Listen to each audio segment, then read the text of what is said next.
Bugun poytaxtimizda 24-xalqaro to'qimachilik va tikuvchilik sanoati Texstyle Expo Uzbekistan bahor 2025 ko'rgazmasi o'z ishini boshladi.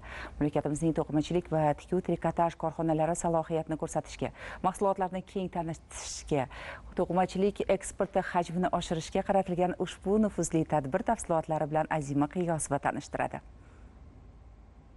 Textile Expo Uzbekistan 2025 bu biznesni va eksportni rivojlantirish uchun juda qulay platforma. To'qimachilik va tikuv sanoatini rivojlantirishga ixtisoslashtirilgan mazkur ko'rgazma yilda 2 marta o'tkaziladi va bu yilgi bahor mavsumini ochiq deb e'lon qildi. Unda 10 ga yaqin davlatlardan kelgan 165 dan ziyod xalqaro kompaniya va mahalliy brendlar o'z mahsulotlari bilan qatnashyapti. Ko'rgazmada trikotaj, ipak, uy tekstili, yengil sanoat uchun xom ashyolar, aksessuarlar, poyabzal, bo'yoqlar, kimyoviy moddalar, yarim tayyor va tayyor mahsulotlar taqdim etildi.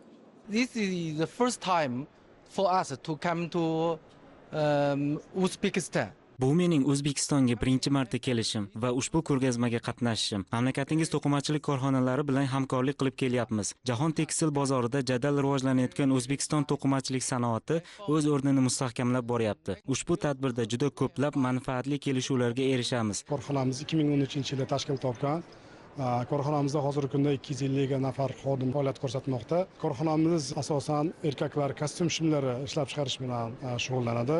Hozirgi kunda korxonamizda asosiy eksport geografiyasi Markaziy Osiyo davlatlari, Rossiya va Yevropaning Germaniya va Polsha davlatlariga eksport qilmoqdamiz. O'tgan yilda 60 ming dona erkaklar kostyum shimi ishlab chiqargan bo'lsa, bu yilga 120 ming dona ishlab chiqarish reja qilganmiz. Korxonamiz shu kunga qadar 1,5 million dollarlik mahsulotlarni xorijga eksport qildi.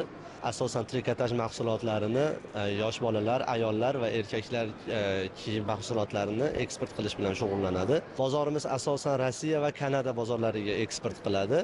2025-yilda Birlashgan Arab Amirliklari davlatiga ham eksportimiz bor.